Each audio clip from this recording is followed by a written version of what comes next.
freaking walk away from me. You explain yourself. I know that's you in there, Afton. Why are you code now? Who is the indie dev, since apparently it's not Scott? And why does this mask talk to this plushie? There's no miscommunication. There is! I can't handle the vagueness, man. I just can't. So, I'm just going to go. Yeah, that's fine. I just need to break down a bit longer. Okay. Hey, are you going to do FNAF Fan Games 4 now?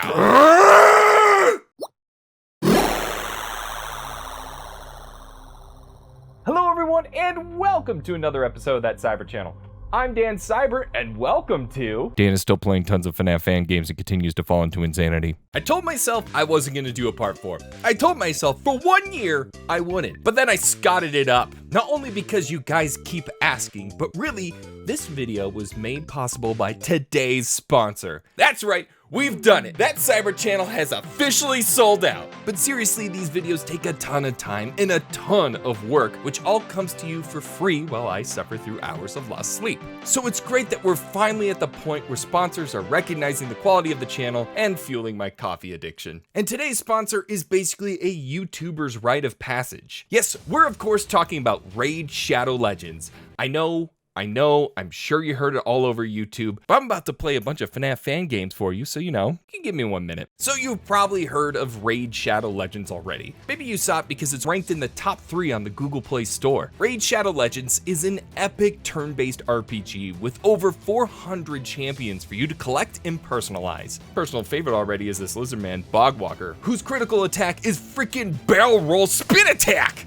Or aileron roll or whatever. It just looks awesome and he wrecks get off my back. Not only that, you can also raid with your friends in a clan to get yourself some sweet loot. And the best part about it all is that it's free. All you have to do is head down to the link in the description and slam it to get yourself 50,000 silver and a free epic champion as part of their new player program. Raid has been a great game for me to pick up while waiting for renders, and there's always more for me to do. They also have this handy roadmap to show everything that's coming your way, including a new faction and clan bosses. So join now, link in the description to get yourself 50,000 silver and a free epic champion now. Then get to work on those progression rewards to get more goodies and a legendary champion, the Arbiter, by completing them. Get that install started, and while you wait to raid Shadow Legends, let's talk about all these FNAF fan games you suggested that totally don't have epic spinning lizard men that kill everything, and I'm not disappointed in the slightest. Well, if you've seen the first 3 FNAF fan game videos, you know the drill. And if you haven't seen them,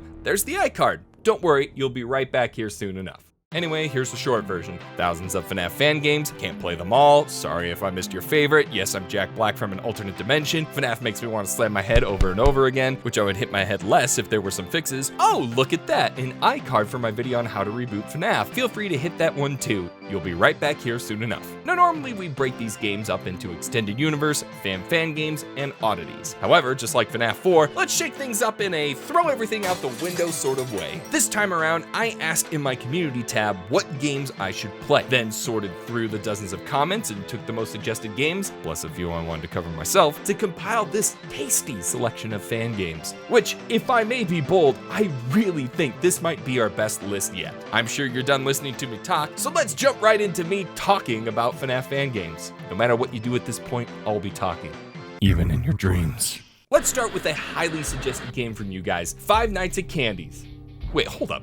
I already covered this game. Producer Evan, I already covered this game. It's the remastered version. Remastered? It's been out for like 4 years. It was suggested, man. I don't know what to tell you. Fine.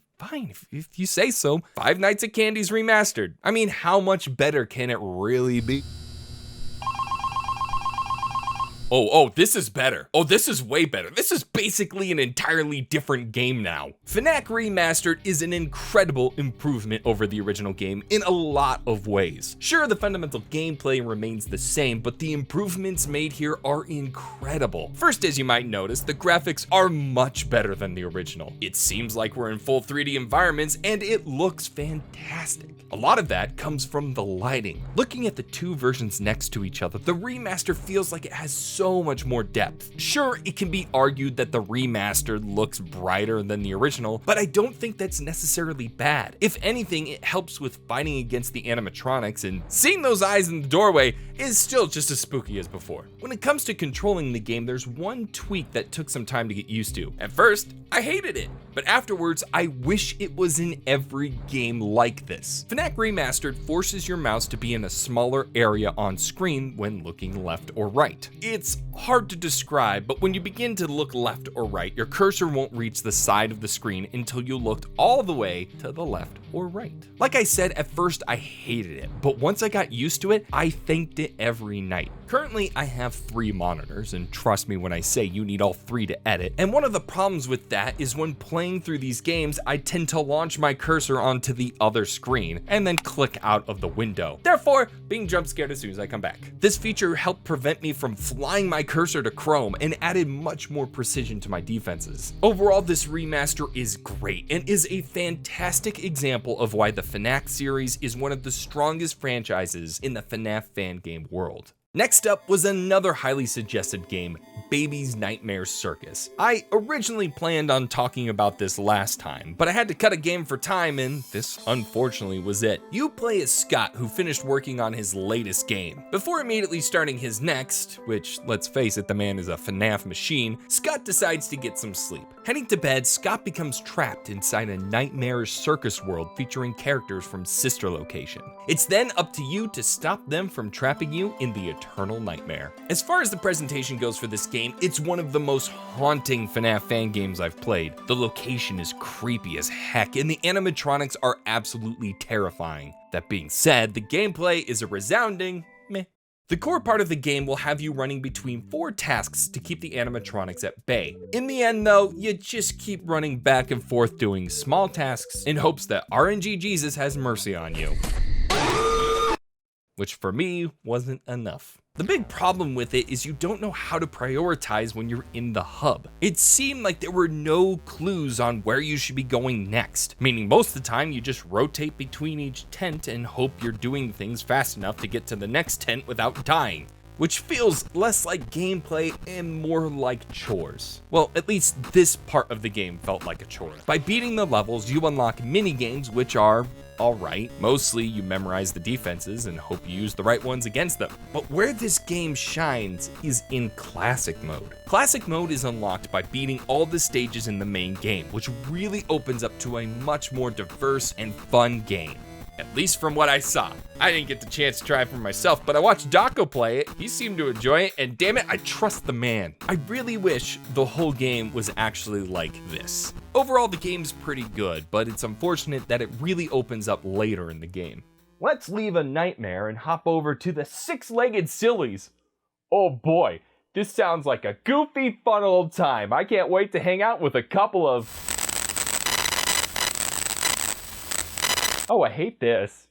Oh, I hate this so much. The 6-legged sillies, formerly known as Insecticide, was a highly suggested one. And I'm hoping I grabbed the right one because turns out there were 2 insecticides. However, when I opened this one up, I crapped my pants, and that's when I knew I wanted to cover this one. Right now, it's currently only a demo, but damn does this game ooze personality already. It's dark, dirty, gritty, and, well, nightmare fuel incarnate. The designs of the animatronics are haunting, and the environment is so well done. Getting into the game, however, well, you can tell it's still very much a demo. Right now, the game includes 1 night and 2 minigames. While the first night plays incredibly well, the minigames are a bit rougher, but we'll get to that. Night 1 has you unlocking the door behind you to escape. You do this using a laptop to slowly remove the latches, but you need to use it sparingly, or your laptop noises will piss off this.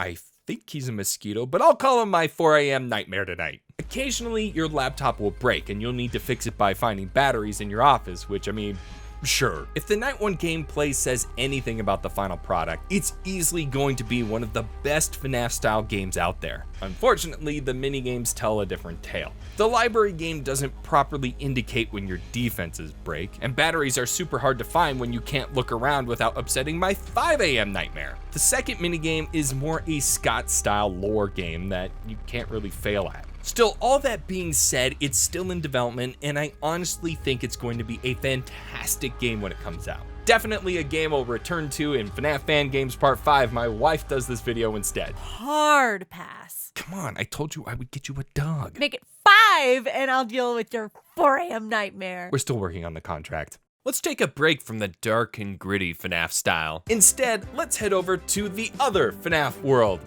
FNAF world. Look, not my best segue, but this is what happens when you have a FNAF level mental breakdown. Next up is one I'm really excited to talk about. In one of my previous FNAF fan game videos, I played a game called Doki Doki Literature Club, except it's a mediocre Fazbear World game. I didn't have much to say about the game, but after the video, I actually talked a bit with the game's creator, Catherine Ultimate. 1, she's awesome. 2, I spoiled the final boss, and that's my bad. 3, Catherine pointed me towards the ton of other FNAF Fan World games she's done for future episodes. At the time, I thought I was done with these kind of videos. So naive. Clearly that's not the case anymore. I've gone full Scott now. But here we are at FNAF Fan Games 4, final chapter, and I'm excited to be covering her latest project, FNAF World Adventure. This is Sonic Lost World, right? I'm pretty sure it is. No shade, just wasn't expecting it. Look, I think I need to be honest here just so you understand the work that's been done. I'm not a fan of FNAF World.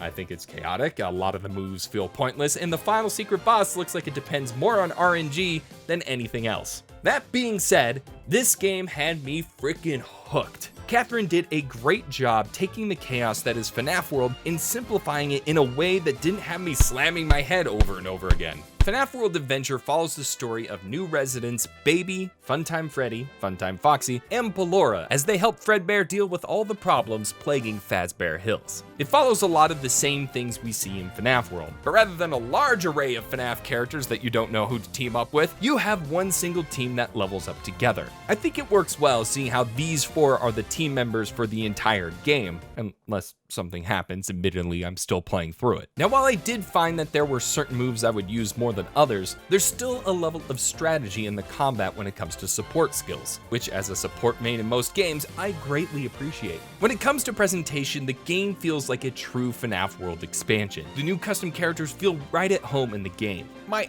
only thing is, could someone help Catherine out with some custom music? I like Sonic music more than a normal human should, but I'd love to see future projects like FNAF World Edge of Time have its own music. If you haven't already, definitely check out this game. And hey Catherine, didn't spoil your end boss this time. That's called improvement. Let's tackle another alternate style of FNAF play, and I'm going to try to be as objective as I can here, because I honestly can't tell if my failure was the game's fault or my own. Let's be real, probably my own. Ultimate Custom Night was one hell of a game, but of course, there were a few characters that didn't make the roster. It's that same feeling you get when Sakurai won't put Gino in Smash! Hashtag Gino for Smash. Well, enter Rejected Custom Night Reborn, including characters that didn't make the cut and a few that showed up after UCN's release. Now, if you're wondering, did I put it in 50-20 right away? No, I didn't. I fought Sans first. I don't know. Then I put it in 50-20 mode and immediately died for the 5 of you still wondering. Rejected Custom Night is just as you would expect. More Ultimate Custom Night with more FNAF characters. But then it does lead into the one thing I really disliked about UCN. Tons of descriptions to read on how to stop them. And then staring at the controls for 5 minutes to hopefully figure it out. It was a problem with the original, and again, it's a problem here. But I can forgive this because it's replicating what the previous game did. Now, while Rejected Custom Night Reborn gets the presentation down, I mean, it looks very much like any FNAF game from Scott, the gameplay, I can't really tell if it's good or not because I kept dying immediately. Really, it comes down to 2 things that ended up having me say, frickin' whatever, I got enough footage, I think. The first was that there was no real ramp up to defending yourself. Every animatronic you turn on basically attacks you right away, even on level 5. There's not enough time to get your bearings or to even learn the controls. Secondly, the power goes out so freaking fast. I couldn't even get to 2 a.m. without power going out. Yes, you have a generator, but I never got a chance to learn how to handle the power situation because I had 15 problems as soon as the game loaded. I think given more time, I could have figured out how to handle it, but I had so many other games to play for this video. In the end, if you liked Ultimate Custom Night and wanted more, I would definitely check it out. It's everything you would want out of an Ultimate Custom Night type game with 100% more Sans. Seriously, I don't know. We've covered a lot of extended universe type fan games, so let's take a second and hop over to the realm of fan games. And what better franchise to use for a FNAF style game than The Simpsons? Wait, what did I write? Yeah, so apparently someone went and made a Simpsons FNAF game. Then apparently some idiot YouTuber downloaded the game called Fun Times at Homer's. And you wanna know something? I freaking love this game. Honestly, out of all the games I picked for this video, I did not think one of my favorites would be a Simpsons FNAF. But the gameplay is solid, it maintains the Simpsons aesthetic, and it's got office upgrades, which is always a huge plus for me. The setup is the same as any FNAF fan game, and you have the same basic defenses. Doors, lights, a flash, and a big red button. Do not press the big red button. What did I just say, Past Dan? You are a fool! A fool, I say! Fun Times at Homer's definitely was one of the biggest maps I've ever played, and the enemy AI does not have a very clear movement pattern, which makes checking cameras and such a pain in the butt. Fortunately though, there is a store. Upgrades are a huge part of this game, and I honestly think it might be the only way to really survive. Well, at first it may feel like they're kinda cheats. You'll find by night 3, these upgrades are necessary to battle Homer and the rest. Specifically, having multiple camera monitors is super helpful. Rather than a dumbed down iPad you can't always watch, you can have up to 3 TV monitors to watch the cameras. So you have 3 ways to check cameras. Big whoop, I hear you say. And to you I say, clearly you are not watching the video. See, each new monitor allows you to keep the last camera you used in view when you're not checking the cameras. This way you can watch both Doors and Hugo at the same time, which apparently the staff just leaves on the floor at night, just saying I would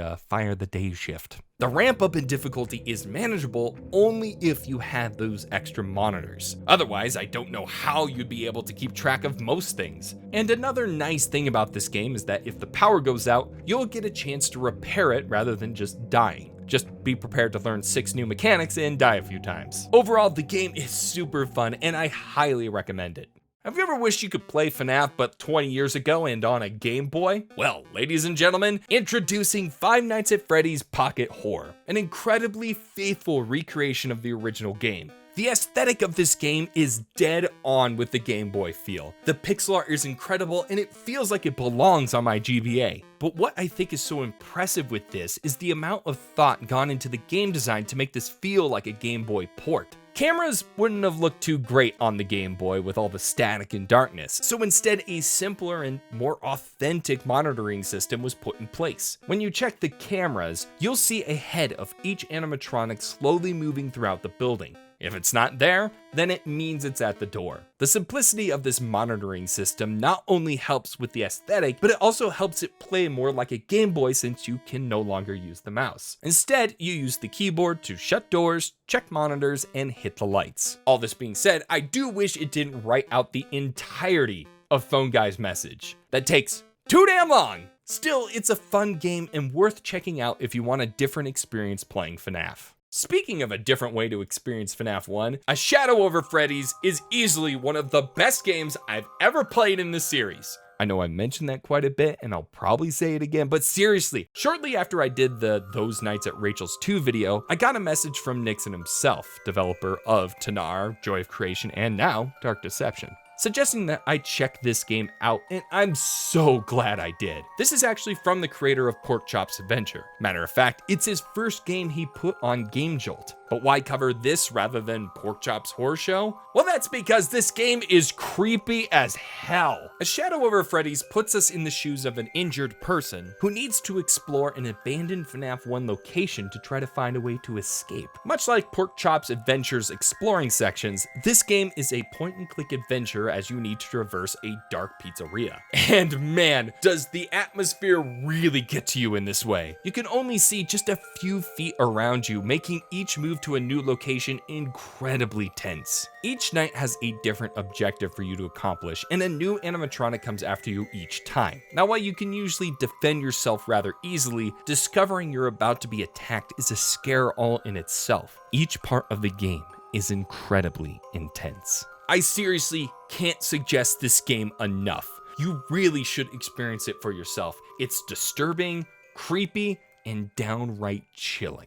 Now I saved the most requested for last. Predictable, right? Our last game of the video is Jollibees, and it's amazing. Jollibees is made by the creator of Jolly, which we covered in an earlier episode. And yes, I'm now painfully aware that Jollibees is an actual restaurant. Now, whether this game is Jolly 4 or remastering, it's neither. One of the modelers said in a post, so this is not Jolly 4, Chapter 3, Remastered, all that. And when you play it, you definitely see why. It's more of a reimagining than anything else. Jollibees has the traditional FNAF style setup with a bit more added in. We have our traditional survive the night sections, which play really well. There's definitely some chaos at first, but the defenses are easy to grasp. Once you understand how it works, it's just a matter of getting good. The part I enjoy most though are the post-shift segments. Once you're done with your night, you'll have to navigate your way through the dark restaurant, which gave me some solid anxiety attacks. I hate the idea of being jump scared. Shut your face. Once you arrive at your objective room, you'll be put into a mini game where you must repair the restaurant while fending off an animatronic.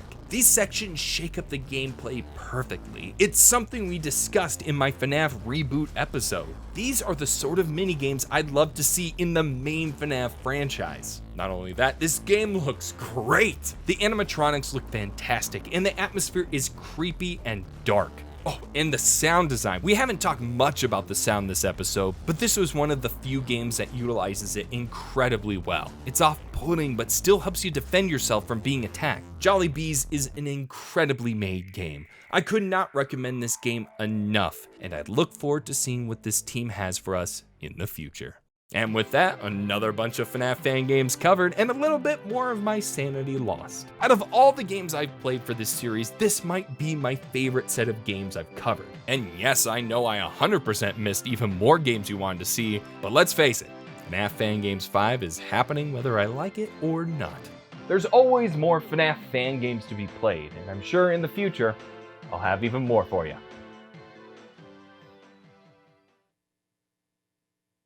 What? That's it, I got nothing else. Look, there is no more Five Nights in anime left. It's over. I have no more fan service to give. Fine, okay. Well, let's see here.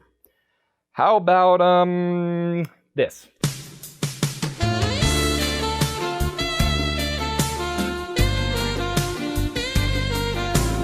It's about to go.